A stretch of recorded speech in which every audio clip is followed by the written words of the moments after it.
અમે અત્યારે ભાદરવી પૂનમના નિમિત્તે અંબાજી મંદિરમાં આવ્યા છીએ. તમે જોઈ શકો છો બપોરનો સીન છે, કેવો જબરદસ્ત મંદિર ચમકી રહ્યો છે.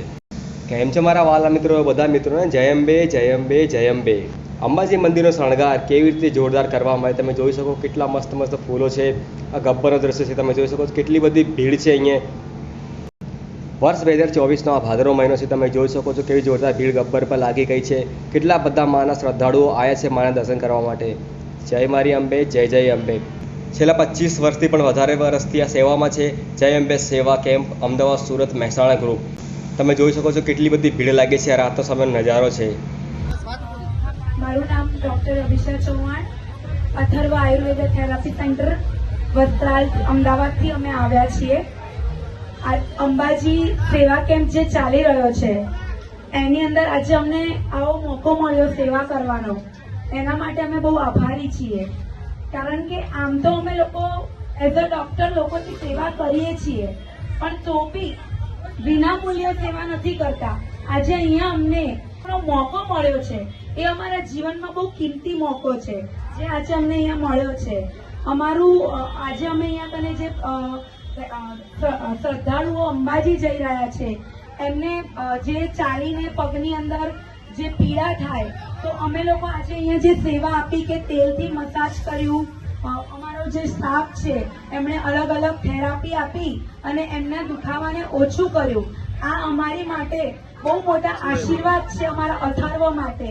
તો હું માતાજીને પ્રાર્થના કરું છું કે બસ અમને આવી રીતે સેવા કરવાનો મોકો આપે અને અમે આવતા વર્ષે પણ આવી રીતે અહીંયા સેવા આપવા આવીએ અને ઘણી સેવા કરીએ. આજે તો અમે બહુ ટાઈમ નથી ફાળવી શક્યા, પણ નેક્સ્ટ ટાઈમ અમે ઘણો સમય ફાળવીશું, લોકોની સેવા કરીશું.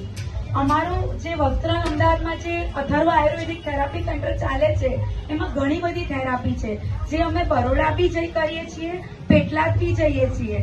તો આવી રીતે અલગ અલગ જગ્યાએ અમારા સેન્ટર બી ચાલે છે. મિત્રો, જય અંબે સેવા કેમ્પ એક એવો સેવા કેમ્પ છે જે 25 વર્ષથી પણ વધારે સમયથી આ દાતાના રોડ ઉપર સેવા આપી રહી છે. આ સેવા કેમ્પ તરફથી ભાઈ ભક્તોને બપોરની મહાપ્રસાદી, પાણી અને ચા અને આરામ જેવી તમામ સુવિધાઓ ઉપલબ્ધ કરવામાં આવે છે. અને આ વખત એટલે કે 2024માં જોડાઈ ગયા તમે સાથે અથર્વ ક્લિનિક જે ખૂબ જ સરસ સેવા આપી છે ભક્તોને. જે ચાલતા આવે ને એમની સેવા કરતા હતા. એ ડૉક્ટરનું આખું ગ્રુપ હતું. એ ગ્રુપ અમે સાથે મળીને જે કામ કરતા હતા. જેમની ઉંમર હજી રમવાની છે એ ભાઈ ભક્તોની સેવા આપી રહ્યા છે. તમે જોઈ શકો છો અહીંયા કેટલા મોટા મોટા ઉંમરના લોકો અહીંયા છે, સેવા આપી રહ્યા છે. ભાઈ ભક્તો ખારા તડકામાં ઊભા રહીને એમની સાથે કેટલા વર્ષથી પણ કામ કરે છે. આ લોકો અહીંયા સેવા આપી રહ્યા છે. અને એમની સાથે સાથે નાના છોકરાઓ જે નાના ખૂબ જ નાની ઉંમરના છે, તમે જોઈ શકો એ પણ સેવા આપી રહ્યા છે. મા અંબે માના પદયાત્રા.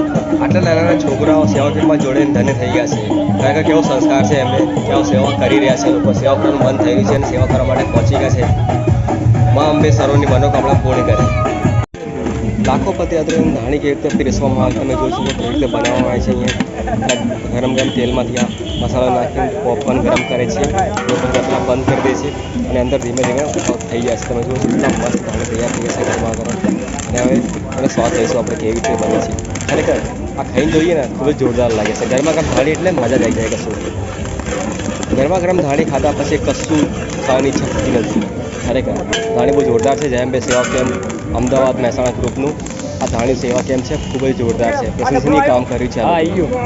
આ જે સેવા કેમ્પ છે ને એ ખરેખર રાતના 1 વાગ્યા સુધી ચાલુ હોય છે. અને માણસ જે છે એ સવારથી લાગી જાય છે કામે, રાતના સુધી કામ કરે છે. એવું જબરદસ્ત મહેનત છે આ લોકોની.